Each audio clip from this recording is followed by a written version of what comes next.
Maybe you clicked out of curiosity, or maybe, without realizing it, you were looking for a quiet place where words come slowly and silence is part of the story. I wrote this with care, like stitching memories, ache, and little truths together, hoping that, somewhere in it, you might find a piece of yourself. If that happens, even just for a moment, stay. Listen for as long as you need. And if you feel like it, leave a small sign. It doesn't have to be big.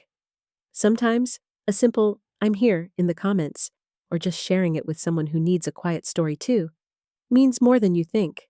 And if you'd like to hear more, you know what to do. I was 10 years old the day we snuck out of school to say goodbye to our dad. It was a Wednesday. Cloudy, cold for spring, and the kind of quiet that makes everything feel a little heavier. Hope had stuffed the carnations in her backpack. Joy brought the note we'd written the night before. Just a folded piece of lined paper with purple gel pen scribbles and tear stains. I was the one who figured out how to sneak off campus without getting caught. I always am. We knew where the service was. Greenlawn Memorial Cemetery, the one off Route 38 near the hospital. We'd Googled it the night before on my school-issued Chromebook. Nobody knew we were coming. Not our school. Not Aunt Margaret, who's been our legal guardian since Mom died 4 years ago. And definitely not the people at the funeral. But we had to go. We didn't get to say goodbye. The service was already over by the time we got there. The parking lot was half empty, the chairs around the gravesite folded up and stacked. But the fresh mound of earth was still there, marked with a temporary nameplate, Dr. Michael E. Patterson, 1980 to 2023. No mention of us. Hope got really quiet. Joy reached for my hand without saying anything. I pulled the flowers out of Hope's bag and laid them down gently. We took turns placing them, one for each of us. Then Joy unfolded the note and tucked it under a smooth gray stone just above the nameplate. I don't remember exactly who said it. Maybe it was me. Maybe it was Joy. But one of us whispered, "Bye, Daddy." And that's when I saw her. She was standing under an oak tree about 50 feet away, an older woman, maybe in her 70s, dressed in black, her coat buttoned up tight, even though it wasn't that cold. Her gray hair was perfectly neat. Her posture was stiff, like she didn't know whether to stay or run. But it was her eyes that made me freeze. She was staring at us like she knew us, like she was seeing something impossible. We locked eyes for maybe half a second. That's all it took. Joy squeezed my hand harder. "Faith, who is that?" I didn't answer. I couldn't. I just grabbed their hands and said, "We need to go." We ran, not in a panicked way, just that fast, silent kind of run when your brain is screaming, but your legs already know what to do. By the time we reached the edge of the parking lot, I glanced back. The woman was still standing there, still staring. But now, she looked like she'd just lost someone twice. I don't know how long she stood there after we left, but I know what she heard. I know she heard one of us say, "Bye, Daddy." Because the way she looked at us, it wasn't confusion. It was devastation. Marlene's POV, 3 hours earlier. They told me the burial would be simple. No speeches, no music, just a small group of Michael's colleagues and a priest who didn't really know him. I didn't ask for more. I didn't have the strength.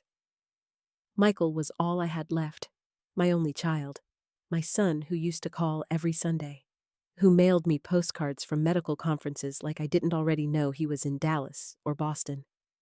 The one who still signed cards, "Love you always, Mikey," now buried in the cold dirt.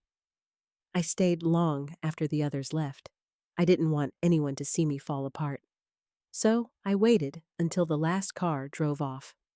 That's when I saw them.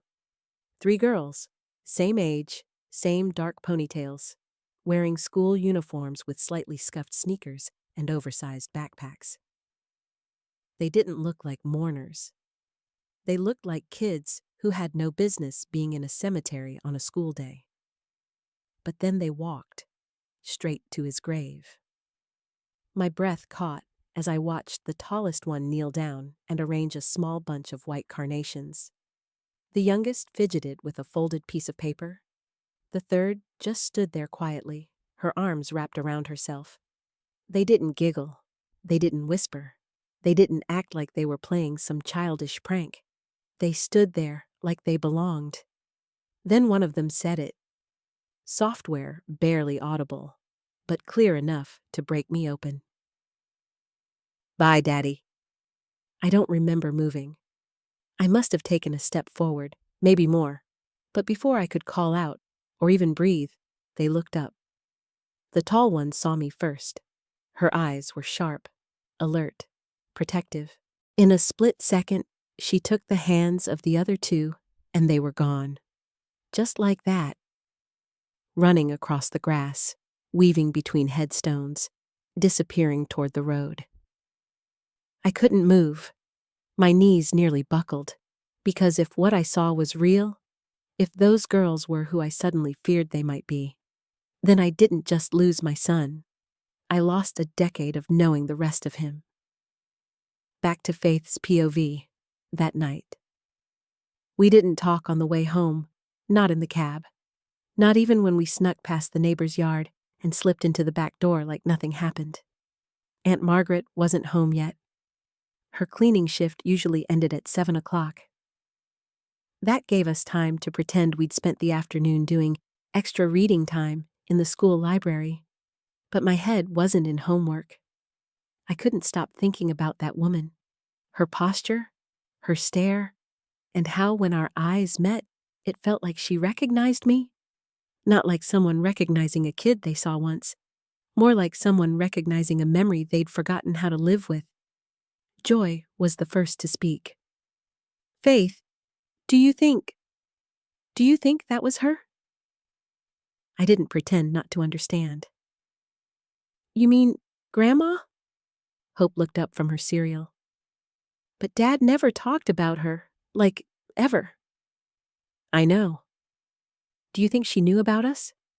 Joy whispered. I didn't answer right away, because the truth was, I didn't know what scared me more. The idea that she didn't know we existed, or the possibility that she did, and stayed away anyway. But deep down, a thought had started to take root. One I couldn't shake.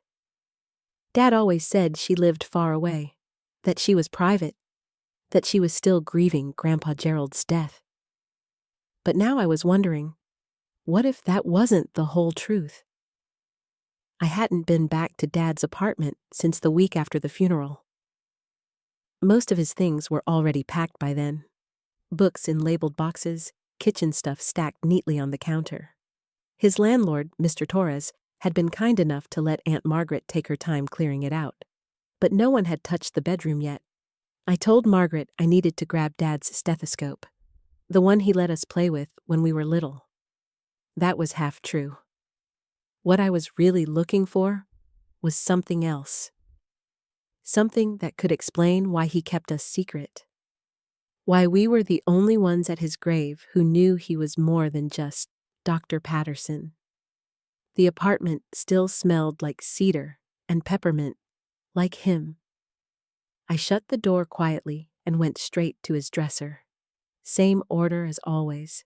Socks on the left, t-shirts folded military style, drawer full of receipts and junk he never threw out. Nothing new. Then I noticed the nightstand. It was pushed slightly out of place, like someone had moved it and forgot to slide it back. I knelt beside it and ran my fingers along the inside wall. There it was, a wooden box, medium size, smooth edges. Polished cherry finish. It had a little brass keyhole, and no key in sight. I should have stopped there, but something inside me buzzed, a feeling, like when you know a puzzle is missing one piece and you're this close to finding it. Dad once told me a trick. If a box is old enough and the lock is just for show, the bottom might slide out. He was right. With a little pressure, the underside gave way, and I caught the contents before they spilled out. Inside were three things: a folded photo of Mom holding the three of us as babies, a yellowed medical report labeled genetic carrier confirmed limb-girdle muscular dystrophy, and a sealed envelope addressed to Mrs. Marlene Patterson, not yet sent, in case something happens to me. I sat there on the bedroom floor, the box still in my lap, hands slightly shaking. Then I opened the letter. Mom, if you're reading this, something's happened. Maybe an accident. Maybe the condition finally caught up with one of the girls. I don't know. But if I didn't get to explain this in person, then I'm sorry. You have 3 granddaughters, Faith, Hope, and Joy. They're 10 years old now, triplets, and they're the best thing I've ever done. I know I should have told you.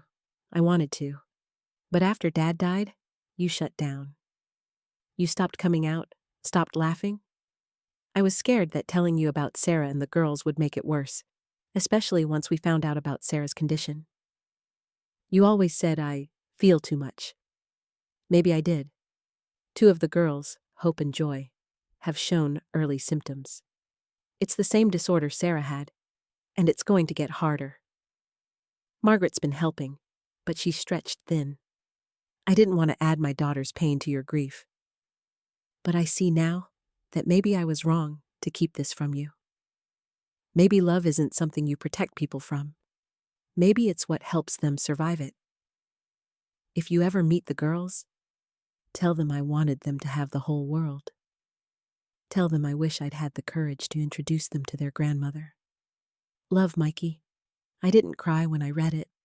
Not right away. What I felt was something colder. Not anger, not even betrayal. Just a quiet, sinking heaviness. Like realizing the map you were following was missing half the landmarks. He wanted her to know. He started to tell her. But somewhere along the way, he stopped. And because of that, she'd spent 10 years grieving one son, while unknowingly missing out on 3 new lives. Joy called from the living room a few minutes later. Faith, you okay? I shoved the box back where I found it, kept the letter, slid it inside my math binder. Because suddenly, this wasn't just about missing Dad. It was about fixing what he didn't. Adults are always saying, some things are just too complicated for kids to understand. But honestly, I think they're the ones who get overwhelmed.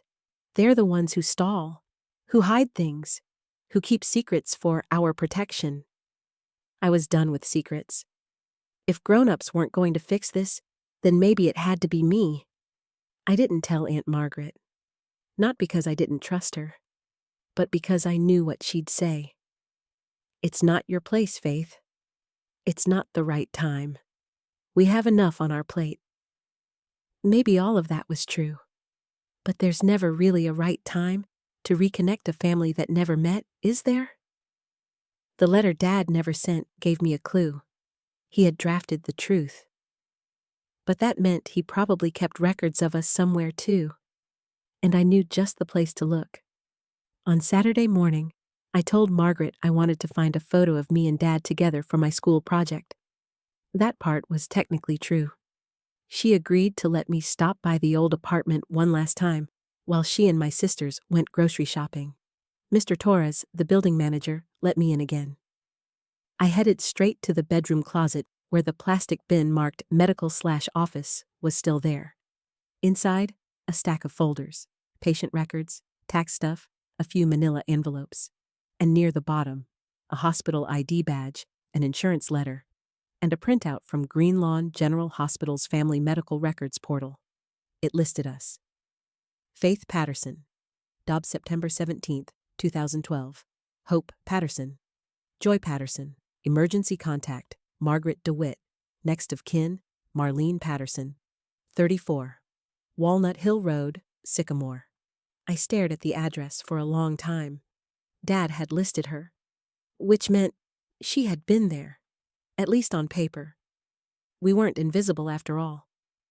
That night, while my sisters were finishing their homework, I whispered, "Do you guys want to meet Grandma?" Hope looked up, cautious.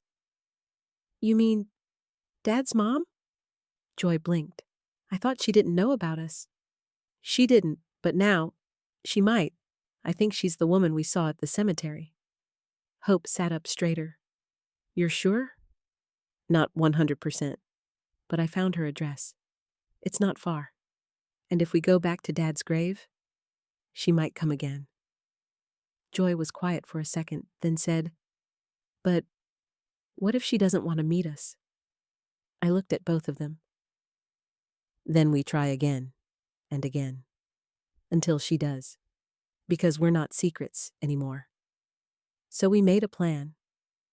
Every Thursday after school, I told Aunt Margaret we'd stay late for library hour. Technically not a lie. Our school library was open late. We just didn't go in. Instead, we walked to the cemetery, 15 minutes if we took the back path through Maplewood Park. We brought flowers each time. Hope usually picked something small and bright, daisies or baby's breath. Joy made origami hearts and tucked notes inside. I just watched, waited. Week 1, no sign of her. Week 2, nothing again. Week 3, clouds, drizzle. We almost didn't go. But then, as we were laying down a little bouquet of sunflowers, I saw her. Same woman, same posture, black coat, gray hair pulled back neat, standing under the same oak tree, watching. This time, I didn't run. I didn't wave, either. We just made eye contact, me and her, across the damp grass. And in that second, I swear something passed between us. Not recognition, not quite, but maybe the beginning of something. It was the 4th Thursday. The wind had picked up that afternoon, and Joy had nearly dropped her paper crane on the sidewalk. Hope was trying to fix her tangled ponytail with a hair tie that had snapped halfway through math class. I was carrying a small bundle of wildflowers we picked near the park fence. Not store-bought, but fresh, imperfect, real. Somehow, that felt more honest. We weren't expecting her to be there. Honestly, after 3 weeks of waiting, part of me had started to believe maybe she wasn't coming back. Maybe that day at the funeral had been a fluke. A coincidence. Maybe the way she looked at us wasn't what I thought it was. But when we stepped onto the gravel path and turned the corner past the row of tall pines, I stopped short. She was there. Same black coat. Same posture. Shoulders drawn back like she was bracing against the wind. Her gray scarf flapped softly in the breeze. She stood by the oak tree, a little closer to the headstone this time. No umbrella, no flowers, just her, standing alone, watching. Joy noticed her first. Her hand slipped into mine. Faith, she whispered. That's her. It has to be. Hope moved to my other side. What do we do? I didn't answer right away, because something about her presence made my thoughts feel like glass marbles. Slippery, scattered, hard to hold. But I knew one thing for sure. We weren't going to run this time. I tightened my grip on both their hands and kept walking. Not toward her, not away either. Just steady, past the row of headstones, toward Dad's grave. Like we'd done every week. Like we belonged. Because we did. We knelt beside the fresh earth. I placed the wildflowers down carefully. Hope whispered something too soft for me to catch. Joy unfolded a new paper crane, this one painted with watercolors. And then I stood. I turned slowly and looked toward the oak tree. She was still watching. Her eyes weren't angry, not cold, just full, like someone trying to recognize a song they hadn't heard in decades. Something that felt familiar, but hurt to remember. We held that stare for a few seconds. Then she nodded. It was subtle, just once. A slow, quiet motion. But I felt it all the way down to my chest. Like something heavy had been sitting there for a long time. And now, it shifted. Just a little. Faith, Hope said gently. Is that her? I nodded. She looked at you, Joy whispered. Like you were Dad. and she wasn't wrong. Because the way that woman stared at me, it wasn't polite curiosity. It wasn't surprise. It was something deeper, like grief bumping into memory and not knowing which one should speak first. She didn't walk toward us. She didn't wave. But she didn't leave either. And somehow, that was enough. Later that night, while brushing our teeth, Hope asked, "So what now?" I spit out my toothpaste and thought for a moment. I think we wait, but next time we go earlier." Joy frowned. "Earlier?" "Yeah," I said, feeling something strange twist in my stomach. "Because next time, maybe we don't wait for her to nod first." The next Thursday, we went early. Too early, honestly. The groundskeeper was still blowing leaves near the west side of the cemetery when we arrived. But I didn't care. I'd made up my mind. We waited quietly on the bench near the oak tree, the one with the cracked slats and faded, "In loving memory of Helen" plaque. I could feel my sisters shifting beside me, nervous. Hope kept checking her watch, even though it was broken. Joy was folding and unfolding the edge of her sweater sleeve until it frayed. And then she appeared. Same coat, different scarf this time, navy blue with white pinstripes. She walked slower today, more cautious. But she came. And this time, I stood up. She noticed me immediately. Her eyes flicked from me to the grave, then to my sisters, who stayed seated, then back to me. I didn't wait for her to speak. "Hi," I said. "I'm Faith." Silence. Her hands were clenched in front of her, holding onto the strap of her purse like it was the only thing keeping her upright. Then finally, her voice. Fragile. Formal. "Faith?" I nodded. Her voice cracked. "I didn't know. I swear to you, I didn't know." We didn't talk long at the cemetery, just enough to confirm what we already knew. She was our grandmother. We were her granddaughters, and none of this made sense. But somehow, it also did. Before she left, she hesitated, looked at me and asked carefully, like she wasn't sure she had the right. Would you three like to get lunch sometime?" 2 days later, we sat across from her in a tiny booth at a diner called Ruby's Kitchen. It smelled like fried onions and syrup. The walls were cluttered with black and white photos of town history and hand-drawn kids' art laminated under the tabletops. She'd picked it. Said it was her favorite spot when Michael was little. The waitress brought 3 chocolate milks without asking. I think she assumed we were her grandkids. That felt weirdly nice. For a few minutes, no one said much. We just poked at our pancakes. Joy stacked hers into a tower. Hope cut hers into perfect little squares. I couldn't eat. My stomach was a knot. Then she spoke. "My name is Marlene. I'm your grandmother. I didn't know your father had children."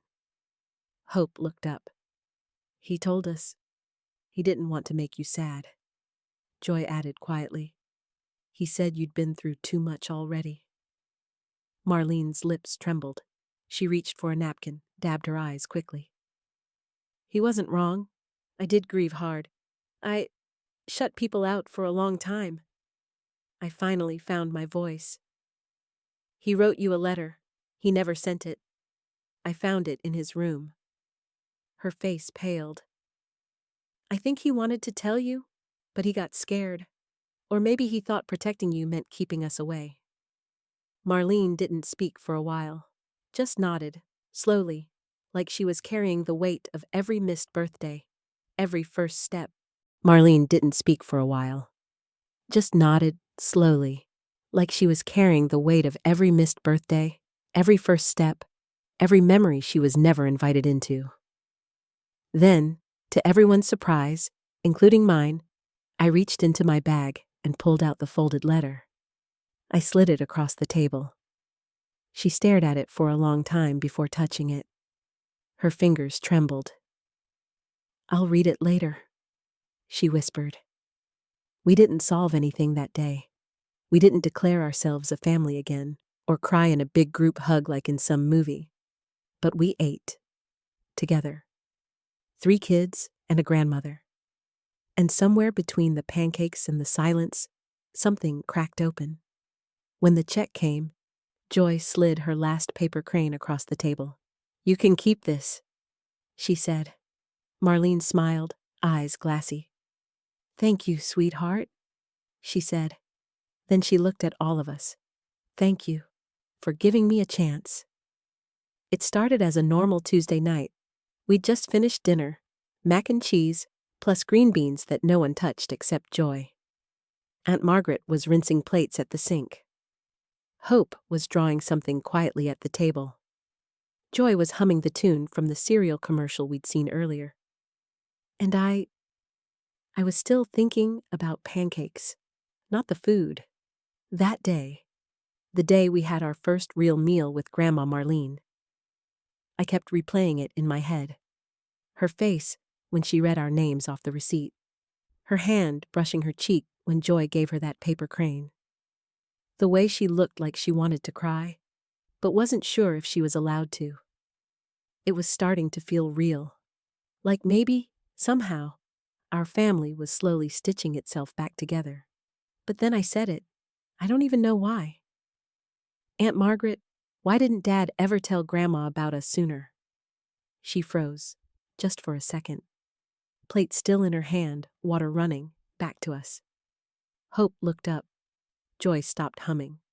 The room got quiet in that strange way, like the air itself was holding its breath.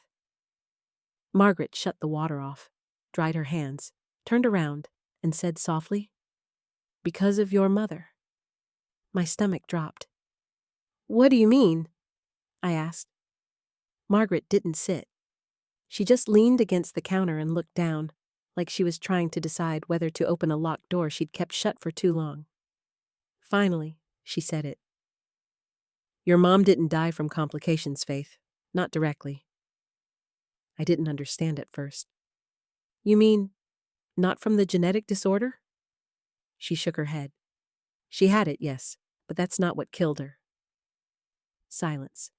Then, "She took her own life." I don't remember what I said after that. I don't even know if I said anything at all. It felt like the floor shifted, like everything that used to make sense. Why Dad worked so hard, why he kept secrets, why he always looked tired around the eyes even when he smiled, suddenly snapped into place in the worst way. Joy's voice was small. "But why?" Margaret's face softened. She crossed the room and knelt beside Joy's chair. "She loved you," she said. "Both of you, all three of you, so much. But when the doctors confirmed that Hope and Joy had inherited the gene, she broke. She was scared," Margaret continued, "terrified of what the future would look like, of what you might go through." She had already lived it once in her own body, and she couldn't face watching her children suffer through it too. Hope didn't speak. She just stared at her drawing like the pencil in her hand wasn't attached to her anymore. I asked quietly, "Did Dad blame himself?" Margaret nodded. "He tried not to, but yes, he carried that guilt every single day, and he didn't want to pass it to anyone else, especially not to your grandmother, who was still grieving your grandfather." And just like that, it all made sense. Why Grandma never knew us. Why Dad never said a word. Why he left a letter, but never mailed it. He wasn't just protecting her grief. He was protecting ours. But in doing that, he also left us more alone. He made it so that we had to carry pain in different corners of the same house. Separate, invisible, isolated. Secrets don't make things softer. They just make you feel like you're the only one hurting. That night, I couldn't sleep. I kept hearing Margaret's voice. She took her own life. It echoed in my chest like a sentence no child should have to memorize, but I wasn't angry at her, not at Mom, not even at Dad. Just sad, because if love was what made them try so hard to protect us, then it also made their silence feel that much heavier. The next morning, I packed Mom's old scarf, the soft blue one Joy kept in her dresser, and tucked it into my backpack. I didn't know when we'd see Grandma again, But when we did, I was going to give it to her. Because she deserved to know the full story too. Even the part that hurt the most. The waiting room smelled like lemon cleaner and old coffee. Joy had fallen asleep on my shoulder. Hope was staring at the fish tank in the corner, following the same orange one around and around, like it was telling her a secret she couldn't quite hear. I couldn't stop bouncing my leg. We were here because of a message. 2 weeks after the pancakes, Margaret got a call from one of Dad's old colleagues at the hospital. He'd read a published paper Dad had co-authored years ago about experimental treatments for muscular dystrophy variants. He asked if we wanted to be part of a new clinical trial. It wasn't a cure, but it could slow progression, maybe even delay some of the more difficult symptoms. But there were catches. Always are. The trial was in Colorado. It would last months. The travel would be expensive. The testing would be intense. And Hope and Joy would have to miss school again. The doctor, a tall woman in scrubs and thick glasses, walked into the room with a clipboard and a cautious smile. "Hi, girls. I'm Dr. Kessler." Hope whispered, "Hi," barely audible. Joy didn't wake up. I nodded. Dr. Kessler sat across from us, kind but honest. "I've reviewed your files. Your dad was very detailed. He was a brilliant man." "Yeah," I said softly. "He was." She took a breath. "The truth is, both of your sisters have markers that show early progression. Not severe, not irreversible. But we need to act." She leaned in slightly. "This trial could help. It's not perfect, but it's the most promising one we've seen in 5 years." Margaret asked the hard questions: insurance, timelines, travel logistics. I was quiet until the end. Then I said, "So, if we do this, when would we have to go?" "By the end of the month," Dr. Kessler replied. "Sooner would be better." That night, I sat on the porch steps while the sun dipped behind the neighbor's garage. I was still holding the pamphlet Dr. Kessler gave me. It had photos of smiling kids in wheelchairs. Big bold letters. Hope in motion. Hope. Ironic, right? I didn't hear Marlene step outside until she was already beside me. She sat down slowly, like her bones weren't quite ready to agree with her heart. After a moment, she asked, "You okay?" I handed her the pamphlet. She read quietly for a while, then looked at me. "What are you thinking?" I stared out at the street. "I'm thinking I'm not going to let my sisters get weaker if there's a way to help." She said nothing, just listened. I swallowed. "But we can't do it alone. Margaret works 2 jobs. Colorado's far. It's months. We'd need help. We'd need someone to be there." I turned to her. "Would you come with us?" She didn't answer right away. Her face didn't move, but her eyes, those tired, storm-colored eyes, softened. And when she finally looked up from the paper and into mine, I saw it. Not fear, not doubt. Willingness, even if it scared her. Even if it broke her routines, or her heart, or her peace. She would do it. She already had. I didn't say anything else. Didn't need to. I just reached over, and for the first time, took her hand. And this time, she didn't let go. The new apartment was smaller. 2 bedrooms, 1 bath, beige walls, carpets that smelled faintly like old shampoo, and vanilla candles from tenants past. The dishwasher made a wheezing noise when it ran. Our beds didn't match, but it was ours, and for the first time in a long time, it felt like home. We'd moved to Colorado Springs a week before Hope and Joy's first round of physical therapy evaluations. Margaret landed a job working front desk at a dental clinic nearby. The hours were weird, but they gave her health insurance and let her take afternoons off when she needed to be with us at the hospital. Marlene took the room next to ours. She said she didn't need much, just her books, a teapot, and a chair with a good view of the mountains. "Smells like fresh start," she said the first morning we unpacked. I wasn't sure what that smelled like, but it didn't matter, because nothing smelled like secrets anymore. We built a routine. Mondays, Wednesdays, and Fridays were hospital days. Hope did aquatic therapy. Joy worked with resistance bands. They both hated the needles, but loved the cafeteria grilled cheese. I kept a little journal of their progress, wrote things down like, Hope stood 12 seconds unassisted today. Joy climbed 2 stairs with no help. They made a new friend named Leo. He loves lizards and sour candy.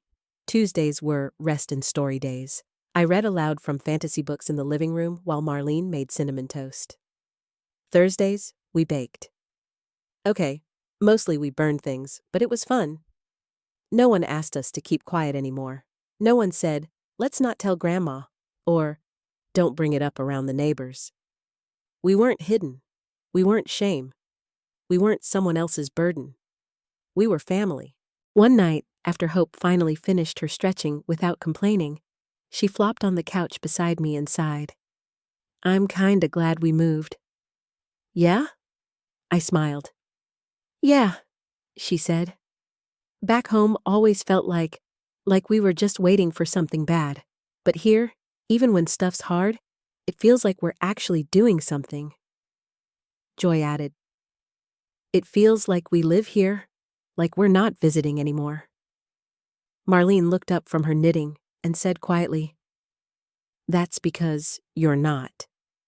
I don't think any of us realized how much we'd needed this. Not just a new apartment, not just a change of city, but the freedom to belong, without whispers, without what-ifs, without waiting for someone to look the other way. The second bedroom had bunk beds now, Joy on top, Hope on the bottom. I had a pull-out mattress next to them, but I didn't mind. We decorated the walls with art from therapy sessions, postcards from Colorado towns we hadn't visited yet, and a calendar with everyone's initials written in color-coded ink. Every square was full of appointments, of good days, of frustrating ones, of cinnamon toast Thursdays and let's try again Tuesdays. And one evening, while I helped Joy brush her teeth, she looked at me through the mirror and said, we don't live in someone else's house anymore, right? I paused. No, I said. This time, it's ours. The cupcakes were a little lopsided. We'd made them the night before, red velvet with too much frosting, topped with sprinkles that Joy swore had a lucky star ratio. Margaret blew up 11 balloons. Marlene hung a banner in the hallway that said, Happy Birthday, in glitter glue. The living room was crowded, noisy, and smelled like cinnamon and marker pens. It was perfect. Hope turned 11 that day. So did Joy. And even though no one said it out loud, we all knew we were also celebrating something bigger. 1 full year since everything changed. After pizza and games, Hope sat at the little upright piano in the corner, gifted by a neighbor who was moving out. She played a simple tune. Nothing flashy. Just enough to carry through the room like a warm breeze. She never used to want to perform. Joy followed. She stood by the fireplace and read a short story she'd written called The Girl Why. We'd made them the night before. Red velvet with too much frosting, topped with sprinkles that Joy swore had a lucky star ratio. Margaret blew up 11 balloons. Marlene hung a banner in the hallway that said Happy Birthday in glitter glue. The living room was crowded, noisy, and smelled like cinnamon and marker pens. It was perfect. Hope turned 11 that day. So did Joy. And even though no one said it out loud, we all knew we were also celebrating something bigger. 1 full year since everything changed. After pizza and games, Hope sat at the little upright piano in the corner, gifted by a neighbor who was moving out. She played a simple tune. Nothing flashy. Just enough to carry through the room like a warm breeze. She never used to want to perform. Joy followed. She stood by the fireplace and read a short story she'd written called The Girl Who Didn't Hide Her Light Anymore. It made Margaret cry. Not loudly. Just the quiet kind, where you blink a lot and pretend it's allergies. And then, it was my turn. I hadn't planned to speak. I don't really like being the center of attention. But when everyone looked at me, I stood. I cleared my throat, and I said, "A year ago, we didn't have this house. We didn't know this town. We didn't know if things would get better. We were scared, and lonely, and missing someone we thought we'd lost forever. But now we're here. Hope plays piano. Joy writes stories. Aunt Margaret has Tuesdays off, and Grandma doesn't cry alone anymore. Back then, we whispered, 'Bye, Daddy,' because that's all we knew how to do. But today, we can say something louder." I looked at the ceiling, at nothing and everything. "Thank you, Daddy. We're okay." There was a pause, then applause. But more than that, smiles, laughter, the kind that feels earned. Marlene walked over and wrapped her arms around me. It was the first time she'd hugged me that tight. I felt her chest shake. She whispered, "He'd be so proud of you." I whispered back, "So would Mom." And we stayed there like that. 3 generations, holding on to each other in the middle of a slightly messy living room full of cupcakes and crayons and birthday balloons. Later that night, after the guests had gone and Joy had fallen asleep with frosting on her chin, I sat on the porch steps again. Same view, same sky, same breeze, but a different girl. I thought about everything we'd lost.